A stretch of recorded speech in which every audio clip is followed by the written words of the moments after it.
YCP అధ్యక్షులు YS Jaganmohan Reddy statement press conference చూశా. నిన్నటి నుంచి నాకు అసలు అర్థం కాలే. అయితే ఆయన ఒక మాట చెప్పాడు. వాళ్ళ పినతండ్రి, వాళ్ళ తండ్రి, వాళ్ళ తాత వాళ్ళందరూ చనిపోయేదానికి ఎవరు కారణం అన్నాడు. ఆఖరణ వాళ్ళ తండ్రి హెలికాప్టర్లో యాక్సిడెంట్లో చనిపోయిన దానికి వెనక్కి చంద్రబాబు అని చెప్పేసి చంద్రబాబు నాయుడు గారు అన్నారు. ఆయనే అనుమానం అన్నాడు. వాళ్ళ పినతండ్రి చంద్రబాబు నాయుడు గారు ముఖ్యమంత్రిగా ఉన్నప్పుడు చనిపోయినాడు, దాని మీద అనుమానం అన్నాడు. అయితే ఒక్కటి నాకు అర్థం కాంది, వాళ్ళ తాత మాట గురించి కూడా చెప్పాడు. కానీ వాళ్ళ నాయనమ్మ, వాళ్ళ జేజమ్మ ఎటు చనిపోయినారు, కానీ అది మాత్రం చంద్రబాబు నాయుడు మీద రుద్దలే. అంతవరకు ఎగ్జామ్షన్ ఇచ్చినాడు. నేను ఒక మాట అడుగుతుండా, రాజశేఖర రెడ్డి గారు ముఖ్యమంత్రిగా యాక్సిడెంట్లో చనిపోతే చంద్రబాబు నాయుడు గారు, నేను కూడా ఉన్నా కాన్వాయ్లో, ఆయన అంత్యక్రియలు చూడాలని పోతే మధ్యలో అంతరాయం కలిగి వెనక్కి వచ్చాం. ఆయన తపన చూసాం, ఎందుకంటే ఆయన పాత స్నేహితుడు. ఆ రోజు ఆయన కాంగ్రెస్ చీఫ్ మినిస్టర్, కాంగ్రెస్ ప్రభుత్వం వెంటనే ఆయనకు అత్యంత ఆప్తుడైన రోసయ్య గారు ముఖ్యమంత్రి బాధ్యతలు చేపట్టారు. కేంద్రంలో మన్మోహన్ సింగ్ గారు ప్రధానమంత్రి, కాంగ్రెస్ ప్రభుత్వం. ఒక కాంగ్రెస్ చీఫ్ మినిస్టర్ యాక్సిడెంట్లో చనిపోతే వెనక కుట్ర దాగుంటే, అది కూడా అపోజిషన్ లీడర్ మీద అనుమానం. అంటే రాష్ట్రంలో కాంగ్రెస్ ప్రభుత్వం, కేంద్రంలో కాంగ్రెస్ ప్రభుత్వం.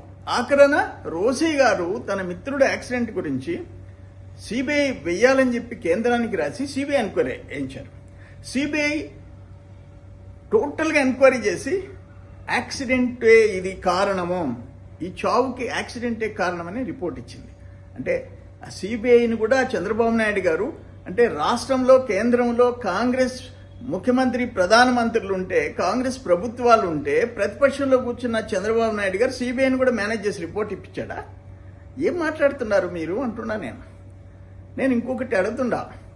సోషల్ మీడియాలో ఒక క్యాట్, పిల్లి మీదకి వాళ్ళ మదర్ క్యాట్, ఫాదర్ క్యాట్ మీదకి ఏదైనా అదర్ ఎనిమల్స్ చూస్తే తిరగబడింది సోషల్ మీడియాలో చూశాను. నేను అడుగుతున్నాను, మీ తండ్రి 2009లో ఆయన యాక్సిడెంట్కి వెనకెవరో ఉండారు, కుట్రలు కుతంత్రాలు అని అంటే నువ్వేం చేస్తున్నావు? నువ్వు ముఖ్యమంత్రి అయిన తర్వాత 5 ఏళ్ళు ఏం చేసావు? ఎందుకు గాజులు తొడుక్కొని మూల కూర్చున్నావు? ఎందుకు సైలెంట్గా ఉండవు? మీ చెల్లెలు సునీతమ్మ వాళ్ళ తండ్రి వివేకానంద రెడ్డి హత్య గురైనాడు, నో డౌట్. ఆయన హత్య జరిగిన కొద్ది నెలకి తమరు ముఖ్యమంత్రి అయినారు. 5 ఏళ్ళు చీఫ్ మినిస్టర్. మీ చిన్నాన్న చనిపోయిన తర్వాత, హత్య గురైన తర్వాత ఏం చేస్తున్నా? ఎందుకు హంతకులను సరిగా తేల్చలేకపోయినా?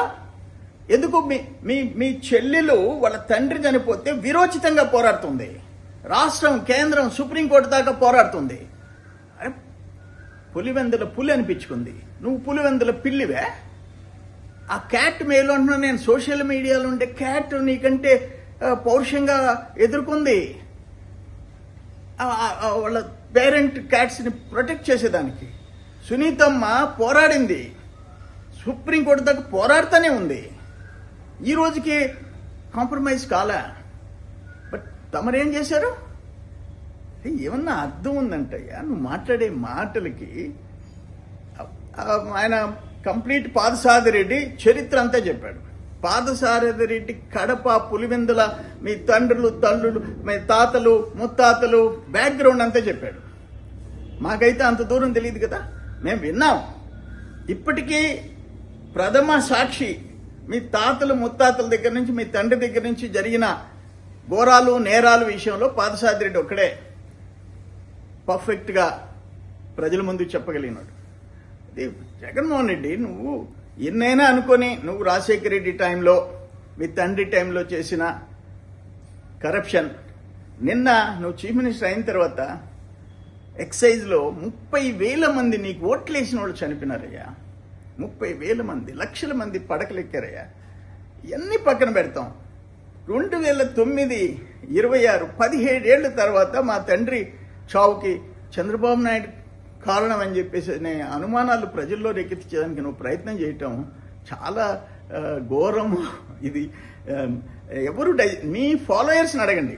మీరు ఒక పని చేయండి, మీరు ప్రైవేట్ ఏజెన్సీ ద్వారా వైసీపీ కార్యకర్తలు నిన్న జగన్మోహన్ రెడ్డి ఇచ్చిన స్టేట్మెంట్ మీద చంద్రబాబు నాయుడు గారి మీద అనుమానాలు, మీ ఫాదర్ యాక్సిడెంట్లో మరణాన్ని చంద్రబాబు మీద నెట్టేదానికి నువ్వు చేసిన ప్రయత్నానికి మీ వైసీపీ ముఖ్యులు రైట్ హ్యాండ్ లెఫ్ట్ హ్యాండ్లు ఏమనుకుంటున్నారో చూడండి.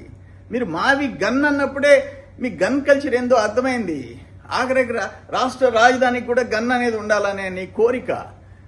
ప్రజలేమో అమాయకులు కాదు, ఇది కరెక్ట్ కాదు. ఇంత నీచంగా దిగజారిపి చంద్రబాబు నాయుడు గారిని ఒక శత్రువులాగా, ఒక ఘోరమైన వ్యక్తి, ఆయనకు ఆ బ్యాక్గ్రౌండ్ లేదు. చంద్రబాబు నాయుడు గారికి ఫ్యాక్షన్ బ్యాక్గ్రౌండ్ లేదు, చాలా క్లీన్ ఫ్యామిలీ అది. కానీ ఇది కరెక్ట్ కాదు జగన్మోహన్ రెడ్డి అని చెప్తున్నాను.